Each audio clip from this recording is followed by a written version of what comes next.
네, 공무원 시험을 친 20대 남성이 정부 청사에 들어간 사건, 이게 가능했던 게 처음 무단 침입할 수 있었던 이유가 이 방호 직원이 의경으로 착각한 데서 시작됐다고 합니다. 무려 5번이나 들락날락했다고 합니다. 정부 청사에 들어가서 마치 내부 직원인 것처럼 슬리퍼까지 신고 다녔는데 이를 막는 사람은 없었습니다. 알아보는 사람도 없었습니다. 뒤늦게 출입 보안 강화했다고 합니다만 글쎄요. 비밀번호요? 다른 방도 있었답니다. 밖에 버젓이. 자, 이 문제 취재한 김평정 기자와 함께 다시 한번 알아보도록 하겠습니다. 안녕하십니까? 자, 처음에 이제 이 송모 씨가 어떻게 해서 정부 청사에 들어갈 수 있었는지 그 부분부터 시작을 해볼까요? 네.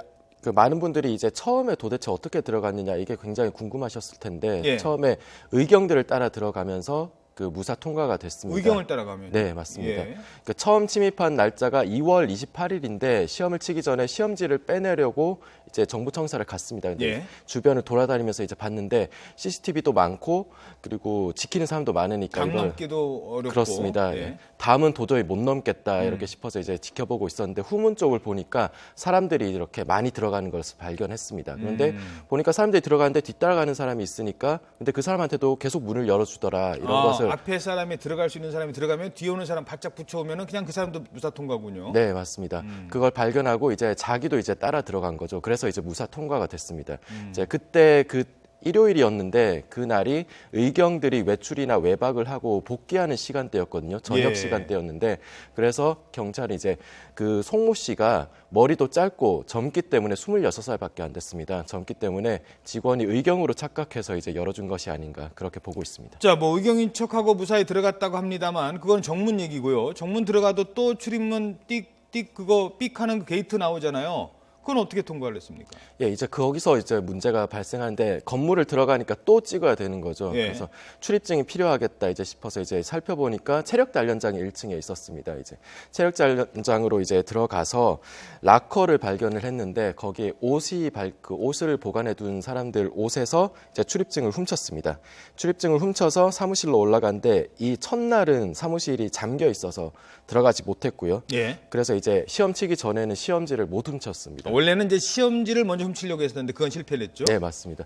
그래서 시험지를 못 훔치고 이제 시험을 쳤는데 예상보다 이제 시험을 또 못 쳤으니까 이제 예. 또 한 번 침입을 하는데 그때는 이제 다시 침입했을 때는 출입문 옆에 적힌 잠금 장치 비밀번호 4자리 숫자를 이제 발견을 했죠. 그래서 사무실에는 들어갔는데 이번에는 이제 또 컴퓨터를 못 열었습니다. 컴퓨터에 이제 비밀번호가 또 걸려 있으니까. 그렇죠. 예. 근데 컴퓨터 비밀번호를 못 풀다가 이제 4번째 침입한 날인 지난달 26일에 결국 컴퓨터 보안 장치까지 비밀번호까지 풀고 이제 목적을 이뤘습니다. 이때 9시간 정도 청사에 체류하면서 그 목적을 이루고 새벽에 이제 나갔습니다. 출입하는 동안 출입증을 모두 3번 훔쳤는데 첫 번째 침입할 때를 빼고 정문으로 들어올 때는 훔친 출입증을 의경인의 방호 직원에게 보여주는 식으로 들어왔습니다. 예. 후문과 달리 정문은 출입증을 찍고 들어오는 방식이 아니고 이렇게 보여주면 들어올 수 있었기 때문에 그 출입증 사진을 그렇게 꼼꼼하게 확인하지도 않았었거든요. 그래서 예. 보여주고 들어오는 방식으로 예. 침입했습니다. 자, 그러니까 뭐 거기는 출입증 훔치고 들어왔다 해도 또 방은 비밀번호를 눌러야 되는데 뭐 알려진 것처럼 비밀번호가 옆에 적혀 있었고 컴퓨터도 이 사람 무슨 해커 전문 해커도 아니잖아요. 그냥 일반인인데 일반인이 알 수 있을 정도로 허술하게 컴퓨터는 어떻게 뚫었답니까? 좀 자세히 얘기를 해주시죠. 예, 정부 부처의 컴퓨터 보안은 4가지로 이렇게 원래 되게 돼 있거든요. 예. 그 부팅 단계 CMOS 비밀번호가 있고 예. 그리고 윈도우 비밀번호 그리고 화면 보호기라고 그 안 쓰면 이제 화면 보호기가 작동하지 않습니까? 그때 비밀번호를 걸고 또 문서에도 각각 비밀번호를 걸어놔야 합니다. 근데 이번에 뚫린 컴퓨터는 윈도우하고 화면 보호 기능 비밀번호가 걸려 있었는데 부팅 단계하고 문서에는 비밀번호가 걸려 있지 않았습니다. 예. 그래서 전문가들은 CMOS 이제 부팅 단계 암호만 걸어놨어도 뚫리기 힘들었을 거라고 지적을 하고 있고요. 최소한 문서 비밀번호라도 걸어놨으면 그 합격자 명단을 조작하지 그렇죠. 못할 수도 있었다 이렇게 지적을 하고 있습니다. 예. 이와 함께 사무실 출입 문 옆에 비밀번호를 적어 놓는 것도 문제였는데 예전부터 청소 직원들이 이제 드나드는 것을 편리하게 하기 위해서 적어놨다고 했었는데 이걸 제대로 파악하지 못하고 있었던 것도 문제입니다. 만약 알고 있었다 하더라도 이를 보안 취약점이라고 생각하지 않았던 것이기 때문에 그렇다면 더욱 문제라고 할 수 있습니다. 예. 지금 바로 이제 저희들 뒤에 이 빨간색으로 저기 써 있어요. 제대로 지워놓지도 않았네요. 나중에 취재진이 갔는데도. 그런데 YTN 취재진이 다른 방도 가봤다면서요? 근데 거기에도 이런 비밀번호가 뭐 버젓이 적혀 있었다고요? 예, 맞습니다. 저희 취재진이 어제 직접 이제 정부 부처를 돌아다니면서 확인을 해봤는데, 문 옆에 그 적혀 있거나 아니면 저렇게 열쇠 옆에 이렇게 적어놨던 경우가 있었습니다.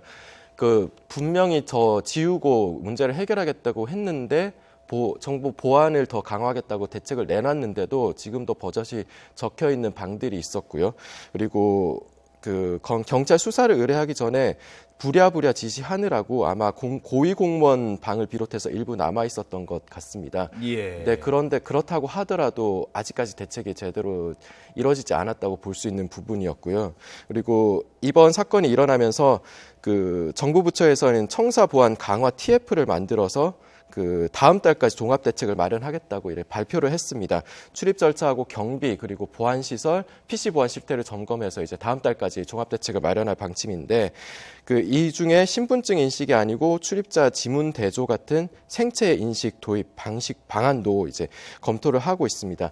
네, 뒤늦게 출입 대책을 강화하느라고 생체 인식 도입하고 지문 도입하고요. 이게 또 예산 달라고 하는 얘기 아닙니까? 왜 그 전에 미리 막지 않고 비밀번호 적어놓지도 그럼 그 전에는 돈이 없어서 출입증 이 모니터까지 설치하고 그랬습니까? 뒤늦게 뒷북치고 뒤늦게 돈 달라고 하는 얘기 좀 안 했으면 좋겠습니다. 예, 맞는 말씀입니다. 뒤늦게 이제 뒷북을 치느라고 또 이제 대책을 부랴부랴 내놓고 있는데 출입 절차 강화하느라고 뉴스를 보셨겠지만 이제 공무원들이 줄 서서 이제 뒤늦게 들어가고 굉장히 출근 시간도 막히는 것을 볼 수 있었거든요. 결국엔 공무원 전체 보안 의식을 높여야지 효과적인 대책이 될 수 있을 것 같습니다. 알겠습니다. 김평정 기자였습니다. 수고하셨습니다.